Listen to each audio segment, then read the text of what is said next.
네, 안녕하세요. 푸드박스입니다. 오늘 가지고 온 생선은 바로 객줄이라는 생선을 가지고 왔어요. 지추처럼 생겼죠. 근데 말쥐치라고 이제 부르기도 하는데 말쥐치는 이렇게 생겼어요. 조금 다르게 생겼죠. 조금 체구도 작고 또뭐 지느러미도 파란색이고 좀 귀엽게 생기고 좀 길쭉하게 생겼다고 보시면 될 것 같아요. 그러니까 객줄이하고 말쥐치하고는 좀 다른 생선 이렇게 보시면 되고요. 자, 이 객주리로 가져왔는데 생긴 모양도 다르죠. 근데 객주리로 회로도 드시기는 해요. 근데 회보다는 조림으로 드시는 걸 더 추천드립니다. 뭐 구조는 다른 쥐치들이랑 생김새는 비슷합니다. 뭐 껍질이라던가 내장의 위치라던가 근데 대가리 뒤쪽 여기 제가 만지는 부분, 이 부분에 이제 내장이 들어 있어요.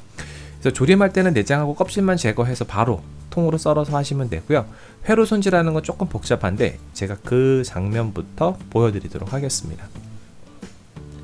자, 먼저 일반 쥐치 예전에 제 영상에서 하는 것처럼 똑같이 하면 돼요. 그러니까 그게 좀 크게 커졌다라고 생각하시면 되고요.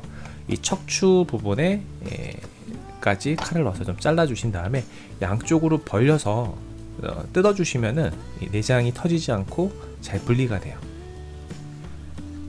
자, 이렇게 뜯으면은 내장하고 그런 것들 다 대가리 쪽에 있고 나머지 뭐 뒤에는 다 살이라고 보시면 됩니다.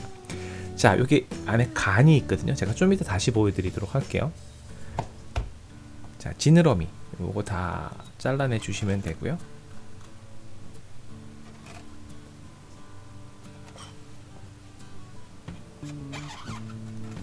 뭐 칼로 힘드시면 그냥 가위로 하시면 돼요. 자, 이게 간이에요. 다른 내장 하신 거 빼내고 간만 보여드리는 건데 상당히 깊숙이까지 간이 크게 자리 잡고 있습니다. 그래서 손가락을 넣어서 이렇게 쭉 잡아 당겨 주시면은 쉽게 빼실 수가 있어요. 네, 그리고 요거 이제 피가 좀 있거든요. 그래서 물에다 좀 담가서 피를 좀 빼주시면 좋습니다. 자, 이제 대가리 이제 껍질을 벗길 건데요. 턱 밑에 이제 칼집을 살짝 넣어주시고 해주시면 되고요. 조림용으로 손질 시에는 전체를 한꺼번에 벗겨주시면 돼요. 통말이니까요. 네. 이렇게 해서 잡아 당겨 주시면은 쉽게 다 제거가 됩니다. 무슨 포장지 뜯는 것 같은 그런 느낌이에요. 느낌은.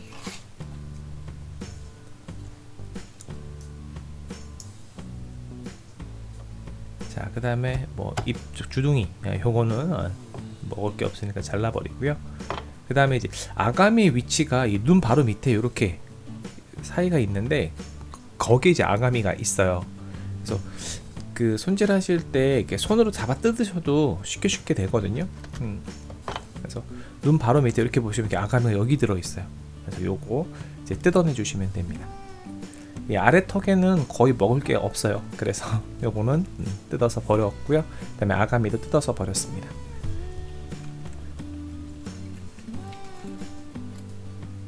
뭐 손으로 거의 다 해결된다고 보시면 될 것 같아요. 자, 이제 몸통도 물로 세척을 해주도록 할게요. 자, 세척을 해서 왔고요. 여기 이제 껍질이 마치 그 뭐라 그럴까 비닐 장판 뭐 그런 것 같아요. 그래서 살짝 손잡이 만들어 줄 수 있도록 이렇게 하신 다음에 그냥 쭉쭉 찢어 주시면은 쉽게 다 해결이 됩니다.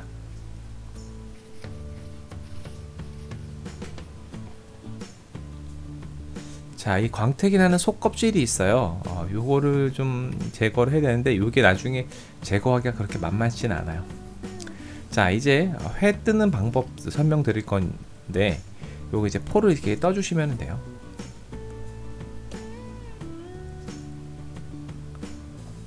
그 다음에 이제 속껍질 아까 말씀드렸잖아요. 그거를 제거해 주시면 되는데 제가 이제 조림하려고 방열을 충분하게 안 시켰어요. 그랬더니 살이 좀 살짝 붓습니다.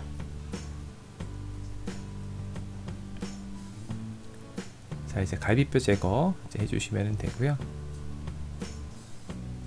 자, 속껍질 탈피가 조금 까다로웠어요. 그러니까 저기 오른쪽에 보시면 중간중간 조금 소심이 남았죠.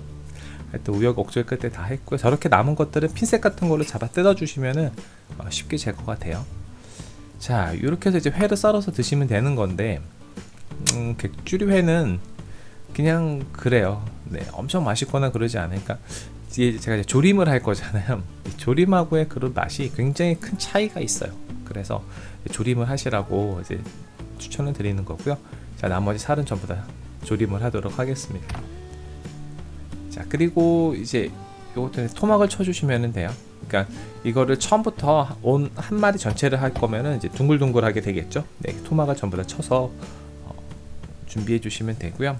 그러니까는 조림할 거는 아까 말씀드렸듯이 내장하고 껍질만 제거해 놓으시면은 됩니다. 그러니까 조림하는 건 손질이 그렇게 크게 많이 필요하지 않아요.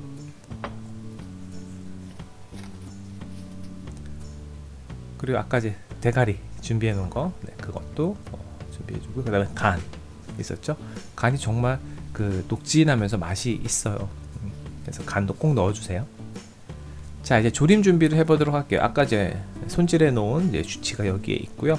들어가는 재료는 굉장히 단순해요. 지금 보면 간장, 청주, 미림, 설탕, 고춧가루, 그리고 조금의 약간의 채소 이렇게 필요한데, 채소는 이제 감자, 뭐 양파, 대파, 생강, 청양고추 한 요 정도 이렇게 들어가면 됩니다. 가장 기본적인 거 들어간다고 보시면 돼요.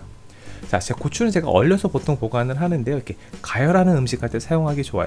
그러니까 시들거나 그런 거 없이 얼려서 보관하면 상하지 않고 좋습니다. 자, 먼저 아까 주치 손질했던 거 있잖아요. 네, 그거를 이제 칼집만 살짝 넣어주시면 돼요.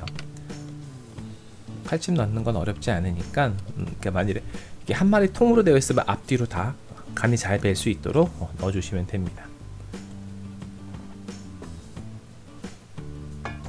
자, 그 다음에 여기다 이제 육수도 필요한데, 육수는 가스오다시를 저는 사용을 했고요. 가스오다시 없으시면 다시마를 넣고 물 넣고 이제 끓여주세요. 막 물 끓으면 다시마 빼내시고 조금 더 무가 익을 때까지 해주시면 되고요. 그거 귀찮으면 그냥 다시팩 같은 거 사용하셔도 돼요. 자, 냄비에 두껍게 썬 그 감자 바닥에 쭉 깔아주시면 되고요. 그 다음에 이제 뭐 아까 준비했었던 뭐 양파 넣어주시면 되고요. 그럼 아까 준비했었던 그 채소 있잖아요. 그거를 한꺼번에 다 집어넣어 주신다고 생각하시면 될 것 같아요. 어차피 다 조린다고 막 끓이면요, 다 이렇게 섞이거든요. 아, 그리고 드실 때 생강이랑 감자랑 구별하셔야 돼요. 딱딱한 게 입안에 들어왔다 그러면 생강이에요. 뱉으셔야 돼요. 자, 노란 감자는 고구마 아니고요. 이거 감자에 금왕 감자라고 토종 감자 계량한 아주 맛있는 감자입니다. 꼭 고구마 같이 생겼어요. 근데 이 감자 정말 맛있어요. 그리고 이제 이렇게 채소를 다 집어 넣어 주시고요. 이제 손질한 쥐치하고 간을 이제 차곡차곡 올려주시면 돼요. 뭐 이렇게 감자 깔고 그 위에다가 이제 쥐치 올려놓고 그 다음에 야채 이렇게 위에다 뿌려주셔도 되고요. 뭐 저처럼 그냥 부탁부탁 하셔도 상관없습니다. 그리고 그 가스오다시 이제 육수예요. 아까 제가 좀 전에 설명드렸듯이 가스오다시 없으시면 이제 다시팩 같은 거 사용하시고, 아니면 다시마하고 무하고 넣은 그 육수를 만드시면 돼요. 자, 먼저 필요한 거는 간장 100ml, 그 다음에 청주도 100ml, 미림도 100ml, 이렇게 똑같은 1대1대1로 준비해 주시면 되겠습니다. 청주는 뭐 아무거나 다 사용 하시면 돼요.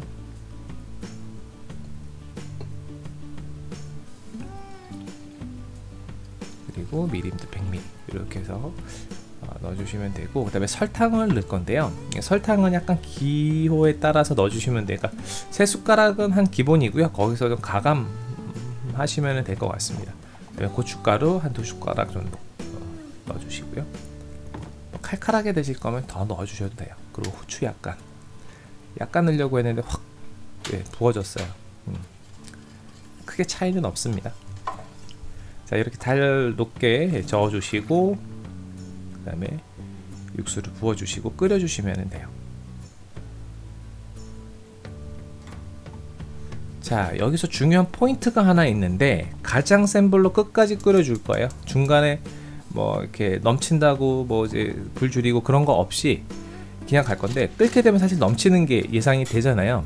그래서 종이 호일을 하나 준비해 주시면 돼요. 보통 종이 호일 집에 있으시죠? 그거 이제 냄비 모양으로 동그랗게 잘라 주시면 돼요. 자, 이렇게 잘라서 대봤는데 아니에요. 너무 커요. 그래서 안으로 쏙 들어갈 수 있게 그 크기로 잘라 주시면 됩니다. 종이 호일은 내열이 220도예요. 그러니까 불에 직접 타지 않으면 타지 않으니까요. 안심하시고 사용을 하셔도 돼요. 자, 이 정도면 될 것 같습니다. 자, 이걸 이렇게 해서 집어넣어 주시고, 이제 가장자리가 이제 열이 닿으면 가장자리 이렇게 말려요. 말리는 거 보이시죠?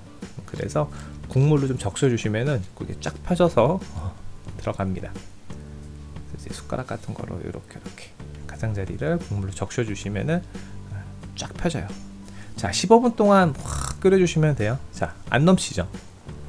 네, 넘치지 않습니다. 자, 한 15분 정도 지나면 많이 쫄아 있을 거예요. 이제 순식간에 확 쫄거든요. 막게 자작해져 버리면. 그때는 조금 긴장하시듯이 잘 보셔야 돼요. 잘못하면 타버려요. 자, 요거 이제 종이 호일 제거해 주시고요.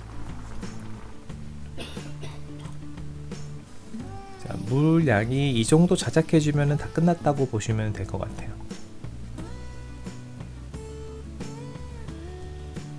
이제 그릇에 담아서 한번 먹어보도록 하겠습니다. 살이 두툼해가지고요, 좀 이렇게 먹는 맛이 있어요. 객주리는 제가 봤을 때 회보다는 조림이 최고인 것 같아요. 살이 단단하거든요. 그리고 고소하고 단맛이 있어요. 이게 진짜 조림을 위한 그런 생선 같아요. 이 속살 같은 경우는 조림 국물에 적셔가고 드시면은 좋습니다. 지금 이 조림 국물도요, 약간 단짠단짠해요. 맛있어요. 완전 맛있습니다. 이거. 저 국물은 나중에 밥이랑 같이 비벼서 드셔도 좋아요. 그래서 객주리는 회 말고 꼭 졸여 드시기 바랍니다.